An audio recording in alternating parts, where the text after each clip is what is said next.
खुलुमबाय बे समाव बडलेण्ड इंखं टेलिभिजननि स्टुडिअ'आव आंनि हा ब्रह्म दिनैनि गाहाय रादाबफोराव दङ। नखराव खामानि मावग्रा सुबुङा बेसेन गोसा मुवा बेसादखौ लानानै खारलांदों। बामुनि मैदामाव दैबानाजों मानसिनि दानस'जानाय आथिं थुख्रा गोजावबोदों। पुलिसजों हमजादों। हाइलाकान्दियाव निसा गोनां मुवाजों लोगोसे सासे हमजादों। बिसायख'थिनि रिजाल्टनि उनाव फेक्टरि रेलि खालामनायखौ होबथादों। सिद्धार्थ शर्मानि बेंक एकाउन्टखौ फ्रिज खालामनो बिजिरसालिनि बिथोन। दानिया फैदो आबुं रादाबाव।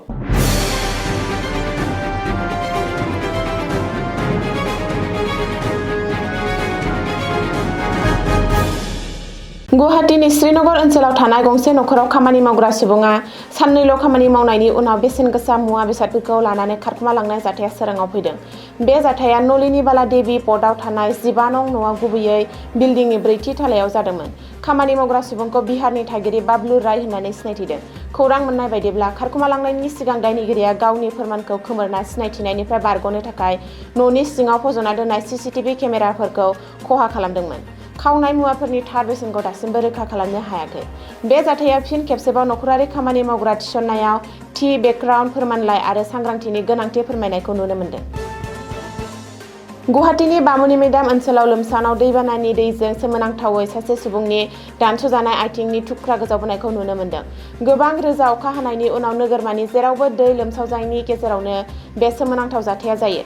बेनि अनगायैबो गुवाहाटी नोगोरमानि दाब दाब जायगाफोरा दैबानाजों लोमसावनायनि जाहोनाव मावख'नि समाव लामाफोराव गारिफ्रा हान्था मेलानि जेंनाजों भुगिनांदोंमोन।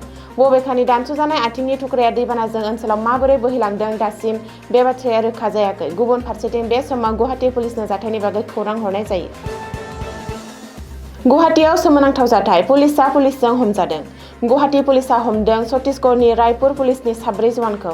सासे सुबुंनि अजद होनायनि उनावनो दिसपुर पुलिसा छत्तीसगढ़नि रायपुर पुलिसखौ हमदों। मोनसे केसखौ नायबिजिरनायनि थाखाय गुवाहाटीआव फैदोंमोन छत्तीसगढ़ पुलिसनि मोनसे टीमा। नाथाय गुवाहाटीआव फैनानै आसाम पुलिसनि जेआव नाङो छत्तीसगढ़ पुलिसनि टीमा। रिपर्ट बायदिब्ला गुवाहाटीआव फैनानै ब्लेकमेलिं खालामनायनि अजदाव हमदों छत्तीसगढ़ पुलिसखौ। छत्तीसगढ़ पुलिसा सासे सुबुंनिफ्राय केसखौ मेनेज खालामनायनि थाखाय रां दाबि खालामदोंमोन आरो दाबिनाय रांखौ होआगौमानि हमनानै लाखिदोंमोन। बबेखानि ब्लेकमेल खालामजानाय सुबुङा रायपुर पुलिसनो होनाय रांखौबो दिसपुर पुलिसा बोखांनो हाबाय आरो बेनि सायाव दिसपुर पुलिसा छत्तीसगढ़ पुलिसनि हान्जाखौ जेरा खालामदों। गोलाव सम जेरा खालामनायनि उनाव छत्तीसगढ़ पुलिसनि 4 जवाननि टीमखौ दिसपुर पुलिसा हगारहरो होननानैबो सुलुङाव मिथिहोदों। रायजोआव सोलिगासिनो ड्राग्स आरो निसा गोनां मुवानि हेंथायै गोख्रों अपारेशन। बे अपारेशननि जोहैनो हाइलाकान्दी पुलिसा गोबांथार बिबांनि निसा गोनां याबा टेब्लेटफोरखौ जब्द खालामनो हादों। रिपर्ट बायदिब्ला मोनसे स्ट्रेट सुलुंखौ बिथा खालामनानै हाइलाकान्दी पुलिसा मिज'राम सीमा ओनसोलनि रामनाथपुराव सिग्रोमनानै बोखांनो हादों गोबांथार बिबांनि निसा गोनां मुवा। खबब्रै साखानि गंसे गारिनि सिगारेट चेम्बारनिफ्राय बोखांनो हादों निसा गोनां मुवाफोरखौ।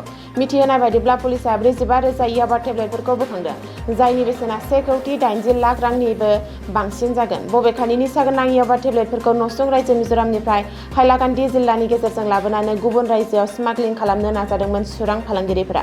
नाथाय स्ट्रेट सुलुंनि रिपर्ट मोननायनि उनावनो पुलिसा संदाननानै निसा गोनां मुवाफोरखौ हमनो हायो। लोगोसे सासे सुबुंखौबो पुलिसा हमदों आरो हमजानाय सुबुंखौ गुवाहाटीनि राजिब होननानै सिनायथिदों। रिपर्ट बायदिब्ला बेनि सायाव बांसिनै मिथिनो थाखाय पुलिसा रामनाथपुर थानायाव जेरा खालामदों। बिधानसभा बिसायख'थिनि भट साननायखौ लानानै गोदान SOP फोसावबाय। थांनाय 9 एप्रिलाव जालांनाय आसाम बिधानसभा बिसायख'थिनि भटखौ फैगौ 4 मेआव खुंगोन आरो बिसायख'थिनि रिजाल्टखौ फोसावगोन। बेनि सिगां गोदान SOP जारि खालामनाय जादों। आसाम रायजो बिसायख'थि आय'गनिफ्राय फोसावदों बे गोदान SOPखौ।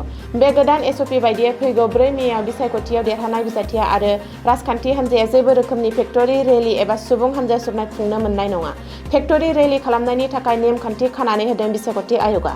हान्जा सुरोब्लाबो आयेन आब्रुथिखौ थियै लाखिनांगोन। होंगो दोंगो एबा जेबो रोखोमनि हिंसायारि जाथायखौ जाहोनो मोननाय नङा। बबेखानि आसामनि जारिमिनाव देग्लाय बांसिन भट गोग्लैदों।